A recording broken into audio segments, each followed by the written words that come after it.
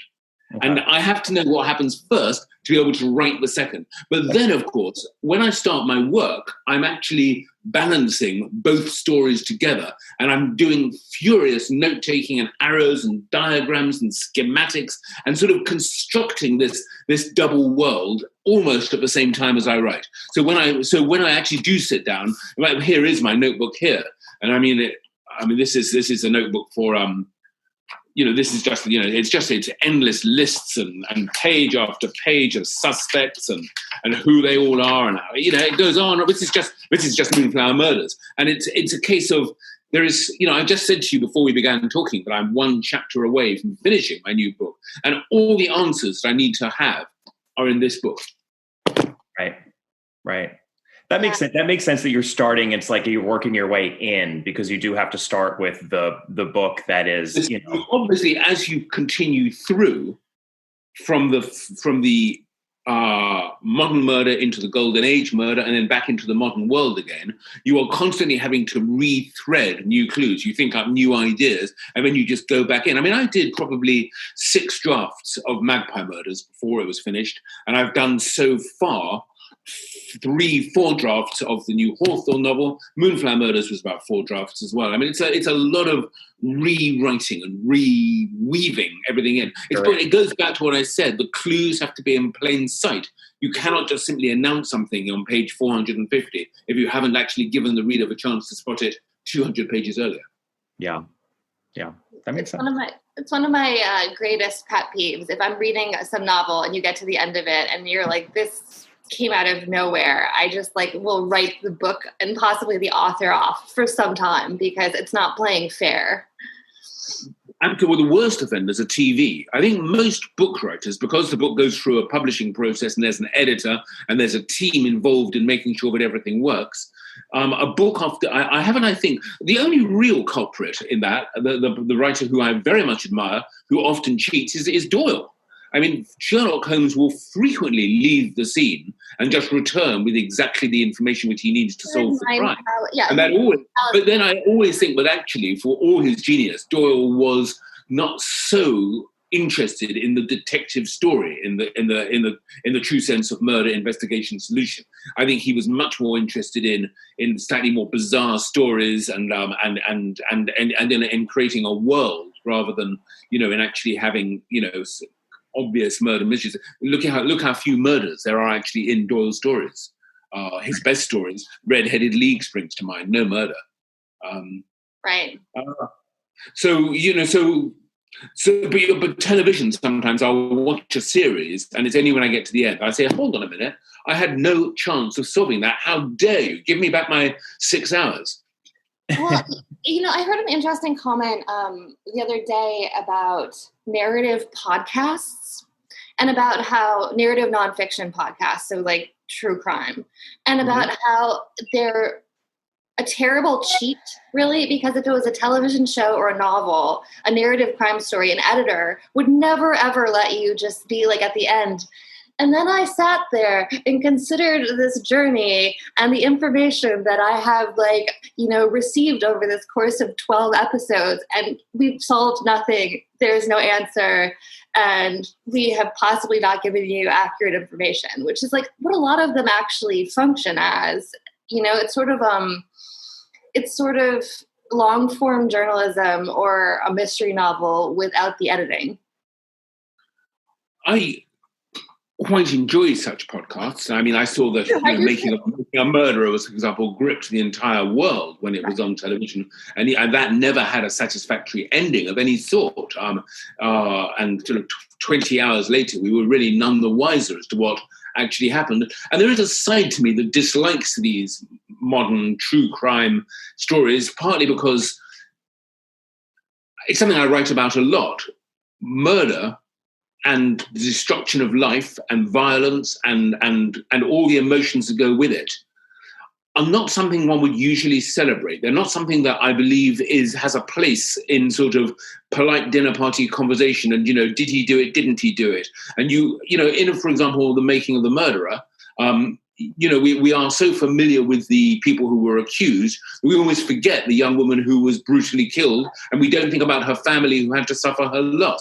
And so there's a part of me that sort of is a puritanical side of me. I'm not describing the program or people's enjoyment of it. I see its place. But for me, I love the world of gold detective fiction because it is so elegant, because it is so unharmful, because it also deals in ultimate truths. At the end of the day, you leave, unless the final chapter is missing, you leave with a sense of completeness, of everything in its right place, of the world being whole again. And I think that is one of the greatest values of a murder mystery novel. Right. We've talked a lot about in the past sort of why mystery novels in particular tended to attract women and sort of, I think a lot of disenfranchised groups as well. And I think that one of the arguments for it is that mystery novels give you agency, right? You have all the clues in place. You are perfectly capable of solving it if you are clever enough and put the pieces together. And regardless of what happens, you get closure and, again, the world being made whole again at the end. So especially if you are coming from a place of disenfranchisement, when reading a sort of detective story, you are allowed to have sort of that ability to be the driver and have solutions and have a wrapped up ending. And I think historically that makes a lot of sense. And I think it's why they are so satisfying still. And, one of the things that has come up a lot in quarantine is that if you look at what's selling heavily, we've talked to some booksellers and librarians and such that follow our podcast, and the things that they can't keep on the shelves are Agatha Christie novels. And it seems that in lockdown, people want that sort of, again, making the world whole again. I think that is absolutely true what you're saying. I mean, one of the things I love about murder mysteries is I cannot think of another genre of fiction where the central character and the reader are more joined at the hip, if you like, are walking side by side. The detective and the reader are making exactly the same journey at exactly the same time, acquiring the same knowledge together. And one of them, the reader or the detective, is going to be the first to come up with a solution.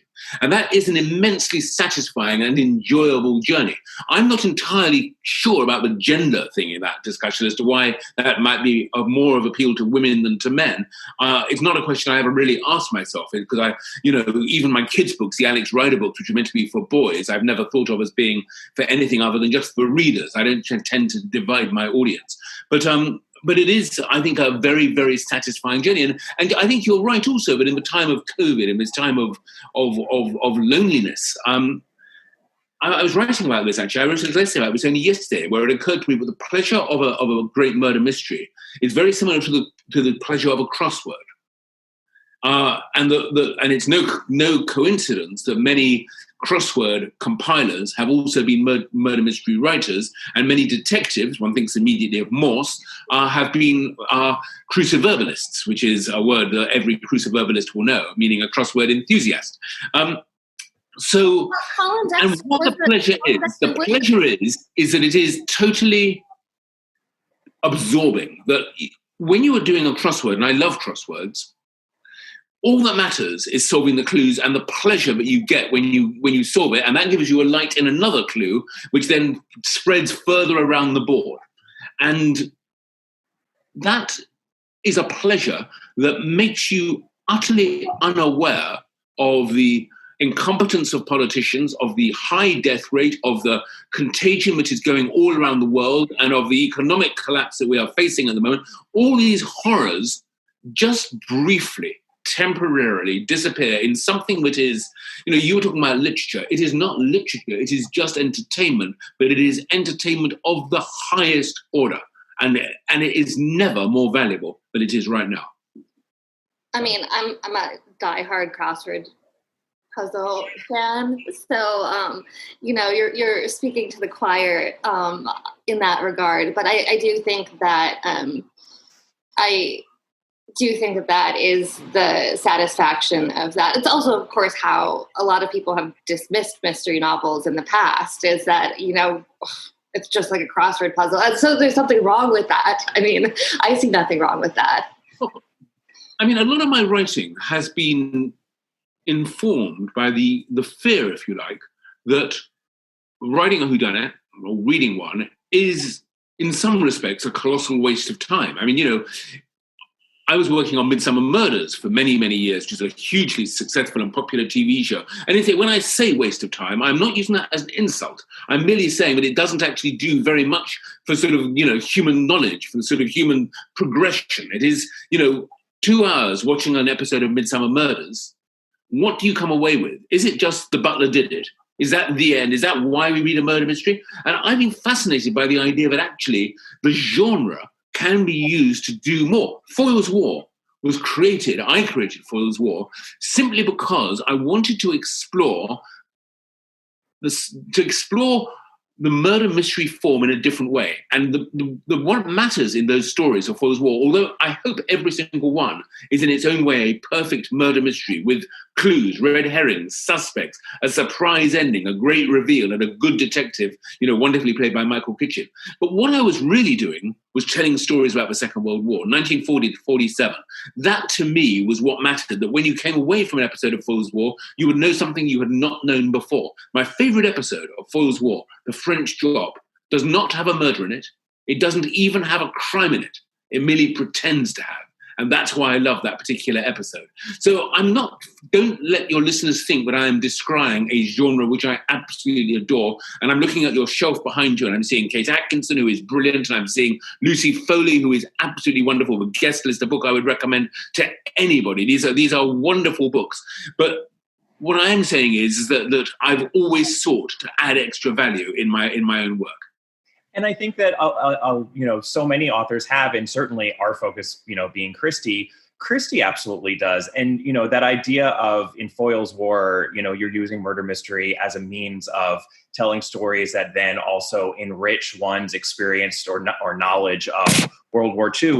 Christie absolutely does that. I mean, there are so many themes that preoccupy her and her settings, both as to place and time, and how she brings you into periods of history, and ends up teaching, I think, readers more about them than a dry history book. That's absolutely something that's happening, even if readers aren't aware of it. I mean, one of the interesting things we've realized in studying the texts more closely than I think casual readers do, and then also side by side watching all the adaptations, and perhaps we can talk a little bit about your Poirot adaptations also in this way, is that the Poirot series made the choice, and the very understandable choice, to set all of Christie's Poirot stories in pretty much the same time, right, in the mid-30s. So they're all taking place in and around 1935, 1936. Christie's novels are very much spanning decades, right? She's spanning to the 60s. I mean, it's a long, many decades. That's absolutely correct. And incidentally, you must remember the series I worked on, Agatha Christie's Poirot, was set very, very much in a sort of an Art Deco world, with a very sort of middle of between the wars sort of feel to them. That the producer who I worked with stopped making them, and a new producer took over. And I think the more recent adaptations have moved the show into different decades. Certainly that was true of Pale Horse. So it has moved on a bit. But you're right. The shows I worked on were very much set in period. So I think that sometimes that compression, and in that, with Agatha Christie is one of those authors who many people experience, honestly, first and foremost through the adaptations. I think that sometimes the compression that happened there in terms of setting takes away from how she was evoking the post-war period, for example, in her novels in the 50s, which is where we are right now. We're kind of working our way through things chronologically, and we're just about to cover Ordeal by Innocence. So we're just about to go into the 60s. And, the tone of those novels and what the characters are kind of experiencing in the later 40s and 50s is so different from what she's doing in a lot more of the glittery, splashy 20s and 30s novels, for example. You really do see a change, which she's, putting in those books.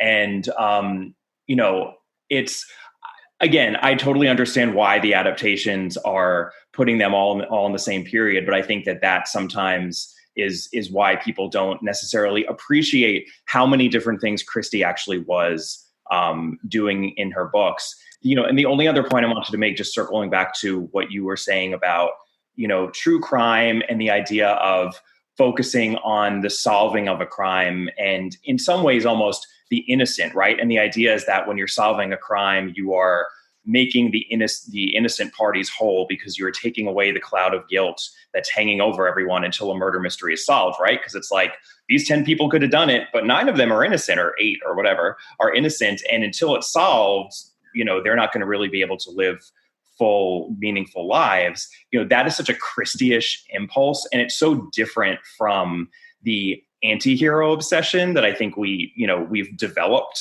in the later 20th and now into the 21st century.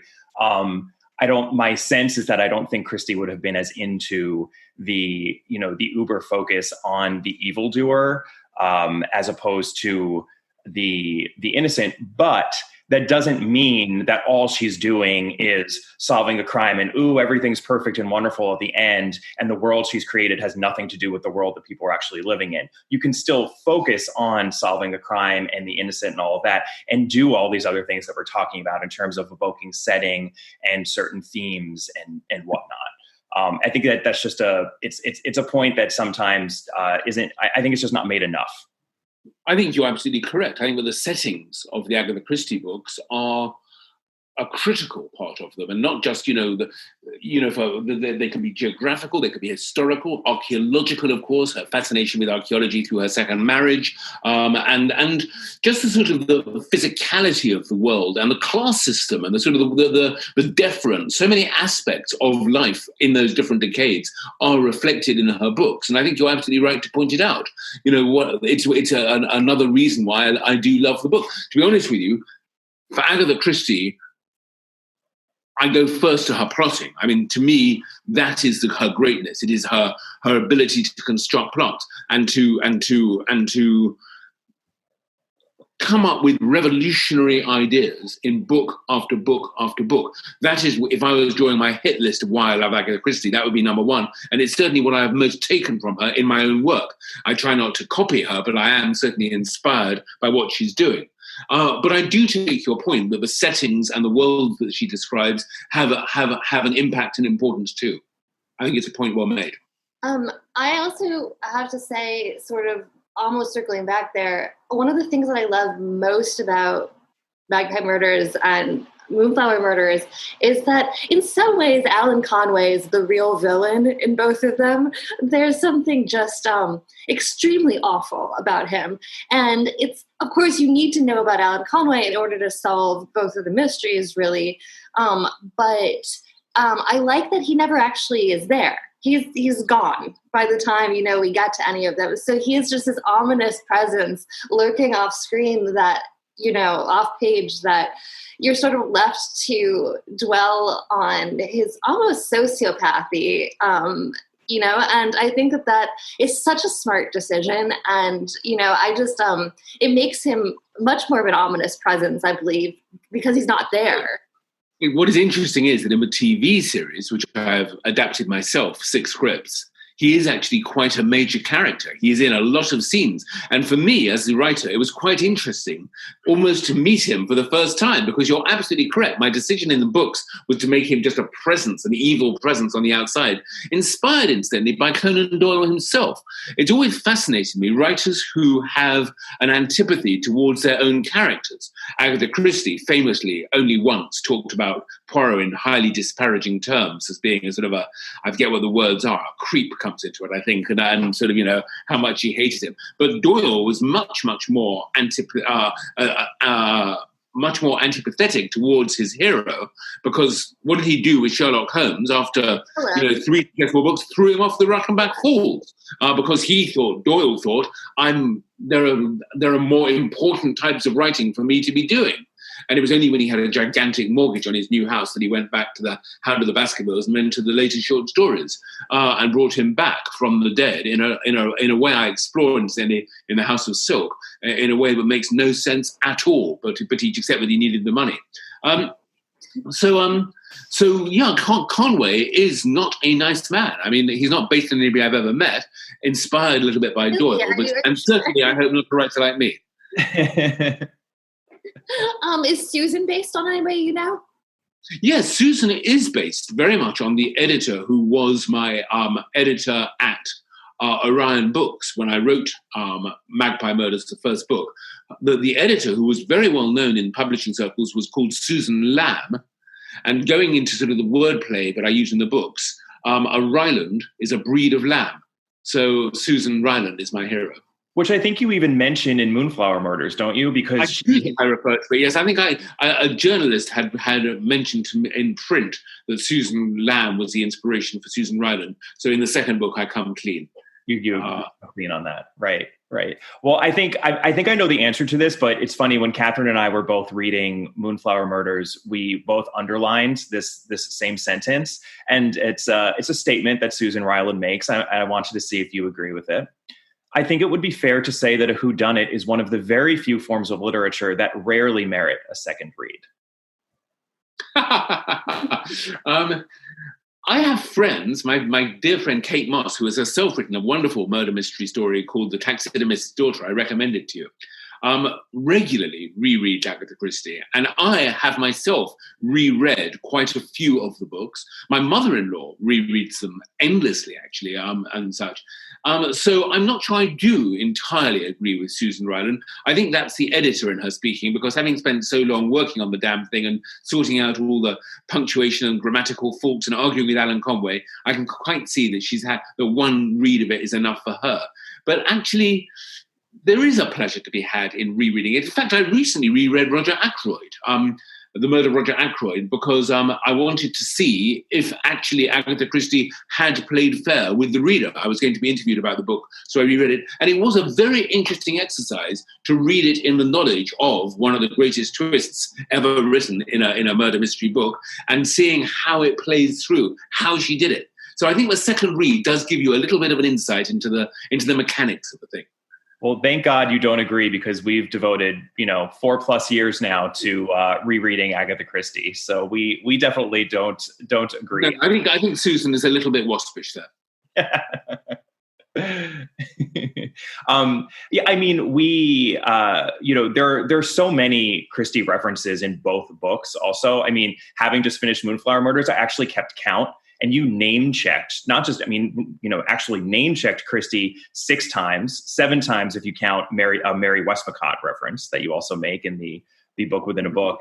We definitely, we loved all of those. I think you have some, very subtle and sly references, including what I believe is a nod to Five Little Pigs, in that you have 2 sisters, one of whom facially disfigured the other in a fight. Was that I love Five Little Pigs, but actually, and I read it only quite recently, a second time. There you go. About 3 or 4 years ago, I reread that, and I think it's probably subconscious rather than actually done on purpose. To be honest with you, I think I added the scar later, and I forget exactly why, but I don't think Five Little Pigs was in my head. Sorry to disappoint you. No, there are. It's a funny thing, isn't it? I know your podcast is very much Christie-centered, but you have to ask yourself, why is it that when you consider Golden Age detective fiction, it is the books of Agatha Christie that still, to this day, resonate and stand completely apart? I mean, I love Ellery Queen. I love Ngaio Marsh. I love Dorothy Sayers. Many of these writers are wonderful. But there is something about Agatha that stands out, that just separates her from the pack. This queen of crime tag is still true to this day. And I'm fascinated about what that is. And I'm not entirely sure And I sort of search for it when I'm writing my own book, trying to sort of just to smell that genius. That's what we've devoted, this podcast in some ways too. I mean, in some ways, there's a very simple answer, which is just she was an amazing writer. I mean, which is still to this day also, even given her enduring popularity, a controversial statement to make. I mean, there are a lot of people that would say, no, she wasn't a good writer. She's a good plotter. And I just don't think that's true. I mean, I think that if you do read the text and you reread them, part of the reason why they've endured is just that she wrote a really good story in all elements of story. I mean, no one is as readable as Christie. And while readability is easy to dismiss because it means that you're flipping the pages very quickly, I'm sure as you well know, I mean, it's a quality that is, I think, hard to manifest on the page. So ease of reading does not necessarily equate to ease of writing. So I think she has good inclination there or talent. She's very, very good at atmosphere. I mean, you think about the sort of dread and then there was none. I mean, that's really, so many modern horror films could wish to just bottle the atmosphere of the book, which comes in the language and the descriptive writing. Or another of my very favorites of hers, Death on the Nile. That's an immensely poignant and sad book. And when you read that book, you really do feel a little bit burned by the Egyptian sun and by the passion and by the, the story that takes place, particularly after the murder has been revealed in that book. What then happens is sort of interesting. And I agree with you. Her books are absolutely scattered with classical references, and it's clear that she herself was, drawing on romantic poets and Shakespeare and classical music and all sorts of areas to make her work richer than just simply, a bog standard whodunit. I cannot disagree with your thesis. I mean, I think, and the only other specific answer, I think we have landed on after thinking about this so much for 4 years is also that even though she is an A+ plotter, a lot of her plots do hinge on character, actually, an understanding of characters. So when you understand, Five Little Pigs is, by the way, our top ranked novel currently. I was going to ask you, I was going to ask both of you. I was going to ask you a question. Which is your favorite Agatha? Five Little Pigs. Well, it depends on, what does favorite mean? Our highest ranked Christie novel is... That's for me, the murder at the heart of Five Little Pigs is one of the most fascinating murders in the whole of detective fiction. The relationship between the murderer and the victim at the moment of the murder is so extraordinary and sinister and profound that it does stay with me. My own favourite, for what it's worth, is probably Cards on the Table. I've always loved that one very, very much. We're excited to hear that because we have that ranked Anthony. We have it ranked pretty highly, and we know that it's a little bit of a controversial opinion. Apparently, there are a number of people who very much dislike Cards on the Table. We are not amongst them. Are you a bridge player? I'm sorry? Are you a bridge player? I'm not a bridge player. It's curious. I love the scene in Moonraker when James Bond and Hugo Drax play bridge together. And the bridge game is described card by card by card. And I've read it many, many times and loved it. And I love also the fact that the bridge actually is a clue inside Cards on the Table, the mechanics of the game, who was dummy at a certain time, all that sort of stuff. And so, although I do not like bridge, in fact, I dislike bridge, I would go further to say, my mother used to play it all the time. That book I just love for its simplicity. I love a book with four suspects. The fact that it is, and I love the conceit of it as well, a man who sort of collects murderers. It's such an interest. That again is what Agatha did so well, that when you start writing a murder mystery, to get into the murder in a novel way. It's not just a case of a murder happens and Poirot turns up. The murder may be announced in a newspaper, or it may be that somebody is putting themselves in harm's way by playing cards with murderers. That, I think, is wonderfully ingenious, and the entry into the books is often one of the reasons why I just love them so much. It's very daring to have a full-length novel with just four suspects, especially considering how many suspects she usually has. And it just absolutely works. And it makes the book stand out. And there is a sort of almost cleanliness to the conception of that is extremely pleasing, and it makes the book stand out in the canon. I totally agree with that. I'm glad that I haven't chosen a turkey. No, I don't think there is a single turkey in her entire collection. I'm trying to think of an Agatha Christie that I don't like. I would guess it would probably be one of the later Tommy Tuppence type books, which I was never so crazy about. But I don't think I don't think she's written a book I haven't enjoyed. In fact, I can say that with absolute confidence, that every single book of hers I have enjoyed in one way or another. Yeah, I mean, in that we're doing a project of ranking, we certainly have, there's some divergent. Less favorites. Yes, we have less favorites. I actually wanted to ask you because, a book that we covered recently, which quite frankly, we ranked extremely low, because we should also tell you, one thing we don't shy away from when we're discussing Christie and ranking Christie, which I think is an important part of the experience of reading her now, in any time, is we have a category for stuck in its time elements. So elements of Christie's writing that jar, not because we're living in such a an advanced and utopian time in which racism and anti-Semitism and misogyny don't exist. We are obviously just as flawed as Christie's world was, but sometimes the portrayal of, those aspects of the novels can mar, the reading of the books.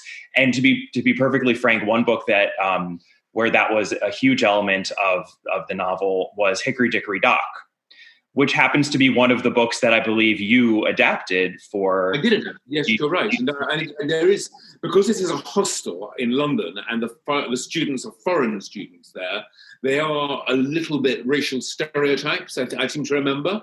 Yes. No, and we talked about. I mean, I think that was probably a pretty difficult book to adapt. Because of that. I was wondering if among the, I won't go through all of the 7, I think, short stories that you adapted, but you did adapt Hickory Dickory Dock, Murder on the Links, Lord Edgware Dies, and Evil Under the Sun for the Suchet series. And I'm wondering if you had a favorite, either among those or maybe one of the short story episodes that you did earlier on. To be honest with you, first of all, I don't have an enormous memory of how hard or easy they were to do. They were always a pleasure. David Suchet remains for me the greatest Poirot of all of them. I suppose you must discuss in your forum your favorite Poirots. And I mean, there's Branagh and there's Ustinov and there's Finney. But for me, there's only really Suchet. I think his work was marvelous. But what was interesting about the series was that I adapted, as you correctly say, 4 novels, but also 7 short stories. And they were very different challenges because the novels were almost too long and too detailed to make up the 90 minutes or whatever it is, 96 minutes, which is the length of an Agatha Christie's Poirot. But short stories, which were often very slight and simple, were only the beginning, the starting point often for the story that would follow. And I much preferred adapting the short stories because the rule was that I had to have the same murderer and the same method of murder, but outside that, I could do anything I wanted to do. Mm-hmm. So I could embroider.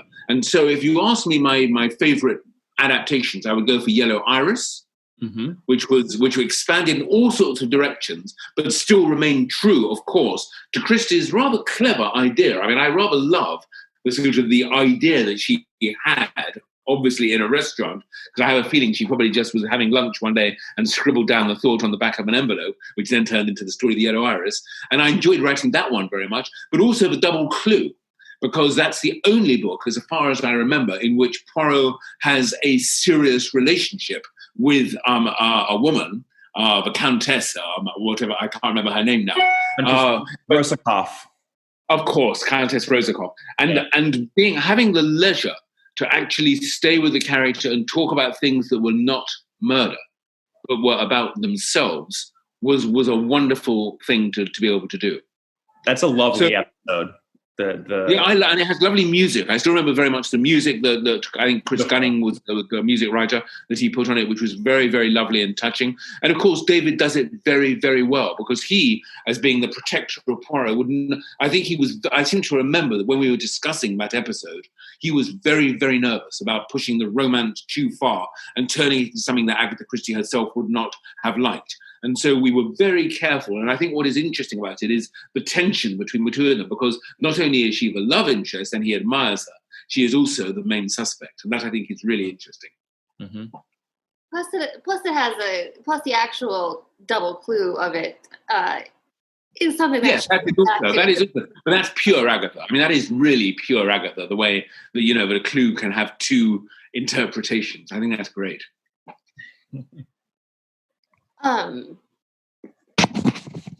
Wait, Kemper, sorry, I'm just blanking for a second. That's okay. I have one very, perhaps an irritating question to ask you as a Christie fanatic for a Christie reference that you made in Moonflower Murders. Mm-hmm. Which is that and it's funny because this is a legitimate issue in Christie. She talked often about how if she had her way, she was really most comfortable writing in the novella form, like writing something that was more like 40 to 50,000 words. That was kind of the, for her, the best format for these mysteries. And she did often have to pad out her mysteries so that they would become novel length. And your mystery within a mystery is on the shorter side. And after we finish it in Moonflower Murders, Susan Ryland says, yeah, and there's that one chapter that feels like a short story, but we kind of had to leave it in because if not, it wouldn't have been, long enough for a novel.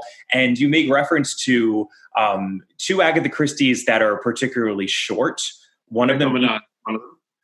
Death on the Nile is one of them, but Death on the Nile, I mean, and I don't have the word count here, so perhaps I'm wrong, I'm legitimately asking the question because I looked just to check, at least in my copy, Death on the Nile, I always remembered as being one of the longer Christies, not one of the shorter ones. I think you're fine. I mean, I can't say for certain. I can't even remember how I got that piece of information or why I thought of that. But I'm sure that it's that, and there's another Agatha Christie. There are two which are very, very short in the 70,000 barrier. And it's interesting, incidentally, that my new Hawthorne novel, when I am now on 69,900 words. It's where I am at the moment because I'm looking at it on the computer screen. And it's going to turn out to be short. It's going to come in at 75. I mean, I can't see it actually reaching the magical 80, which I think is the correct length for a murder mystery and certainly for a modern published novel. But that is the way it is. It's that sort of... don't forget, you're talking to somebody with much less knowledge of Agatha Christie than you guys have. I'm just an enthusiast and an admirer, and I haven't read the books probably as many times or as carefully as you have. But it's just one thing that has travelled with me, which is that is one of the shorter Christies, and I have it downstairs. A very nice edition of it, and you're right. It doesn't seem any shorter or longer than this one, which is the Mysterious Affair of Styles, which is beside my desk at the moment. The one that is truly short is The Body in the Library, actually. The Body in the Library barely clears 200 pages. It almost feels like a long novella. And it's one of my favorites, actually. I mean, I love a short, I love a kind of concise, efficiently told, any genre book, but especially mystery. But that is, that was often, I think, an issue with Christie. So I like that you just sort of, make reference to it. But yes, the Death on the Nile reference confused me a little bit. But I'm always tempted, since we're talking on the computer, to go into some Google thing and say, what is the shortest Agatha Christie book? And someone will probably tell me. Right. You might have caught me. I mean, I make mistakes. I have to say that when I'm writing these books, I always remember that Doyle, who is another great hero of mine, I love his work, made many, many errors in his murder mysteries. They are, part of the joy of reading Holmes is to spot all the sort of almost deliberate errors. Snakes cannot climb ropes, so there goes the sort of speckled band, probably his most famous and most loved story. Snakes are deaf as well. He doesn't know these sort of things. But if a writer so much better than me can make mistakes, then I'm not going to get too worried if I'm actually wrong about Death on the Nile. to err is human, and we don't want these books written by robots. No, I mean, Christie not only made mistakes, but then she's shown lights on those mistakes in subsequent books. Most famously, she has her counterpart Ariadne Oliver reference the fact that actually blow darts, like these pipes that she used in Death on the Clouds, would have had to be 4 feet long, and she had them being like 6 inches long. And the readers wrote into her saying, actually, that's impossible. And that kind of thing was happening to her all the time as well. So I think it's part of the fun. Yeah. The other great writer in my life is, of course, Ian Fleming. And in From Russia with Love, he spends, I think, 2 chapters describing the headquarters of Smersh in Moscow, right down to the color of the radiators and the number of the door and how many windows it's got. And somebody later on went to Moscow to find it and discovered that actually the building he had been describing was a florist. So that in itself was something of a mistake. But do we care when the writing is so good and when the picture that's being drawn is so vivid? So I don't fear mistakes, and I fear that my books are littered with them. I haven't quite yet risen to the quantity of books written by Agatha Christie, although I am chasing, and if I have another 20 years in me, I just might get there. But I think that is one of the problems. So when you come down to being writing 1 book a year, or she, I think, wrote even more than that, you do find yourself slipping over some of the details.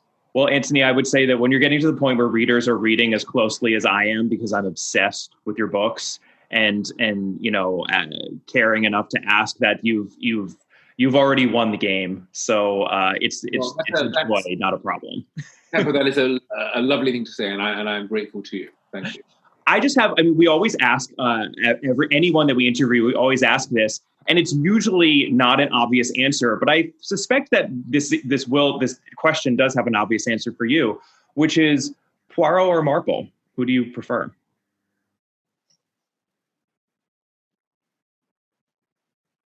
You froze there. I think the question you were going to ask me was Poirot or Miss Marple.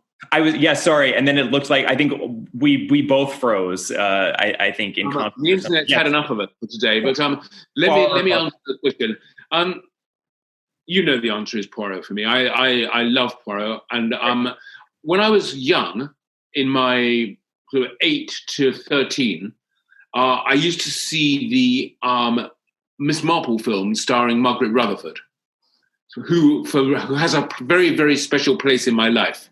And I absolutely loved those films. I still remember the murder in the 450 to Paddington one, where, again, such a brilliant Agatha Christie device where 2 trains are side by side for a moment, and Margaret Rutherford looks out of a window and sees a pair of hands strangling a woman. Yeah. And it's like in The Mousetrap as well, which plays sort of the same game at the end of Act 1. It's a wonderful, wonderful book and a wonderful film, and I did love Margaret Rutherford's that. But I am not a fan, actually, of the character in the books. I'm not even a huge fan, I'm afraid to tell you, of Ariadne Oliver. I like Poirot, I like Hastings, I like George the valet, I like Japp, I like Miss Lemon. These are the characters I wrote for, and adapted for the screen and lived with. And they are the ones I've always enjoyed reading. And although Pocketful of Rye, I think, is a wonderful book, Body of a Library is Miss Marple, isn't it? Yeah. And I enjoyed that one, I seem to remember very much. And Murder at the Vicarage as well. I mean, I do like those books, but I'll always go. The Poirot books just have an edge to them. I think it's not instead just that he's a man, not a woman.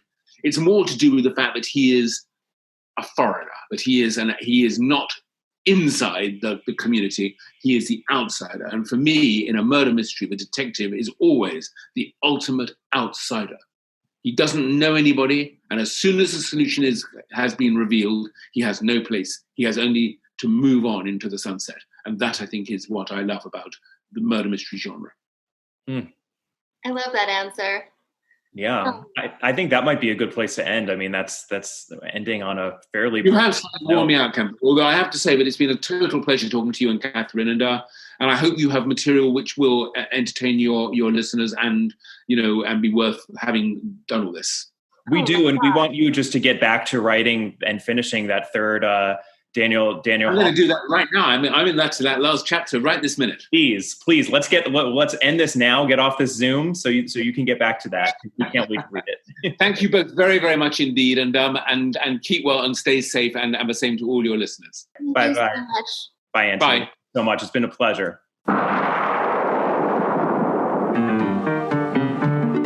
That was a pretty wonderful conversation. I had high expectations, and mine were met. How about you, Catherine?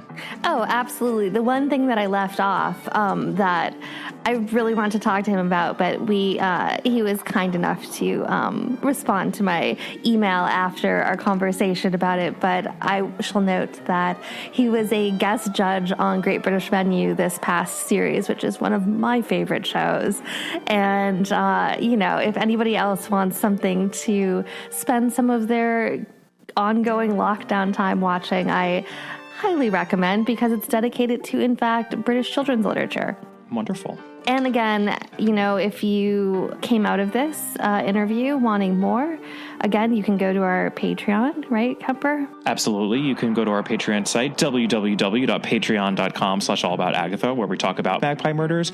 And if you haven't yet picked up a copy of Moonflower Murders, as we always do, we encourage you to buy that copy at an independent bookshop, because we are still in the midst of fairly worldwide pandemic lockdown, and those bookshops that we all know and love are really hurting and need as much business as they can possibly get. So if you are going to pick up a copy, please try to go the extra step and seek out an indie bookshop near you, or, at least near you on the internet. Right. If you're in the U.S., I highly recommend going to bookshop.org.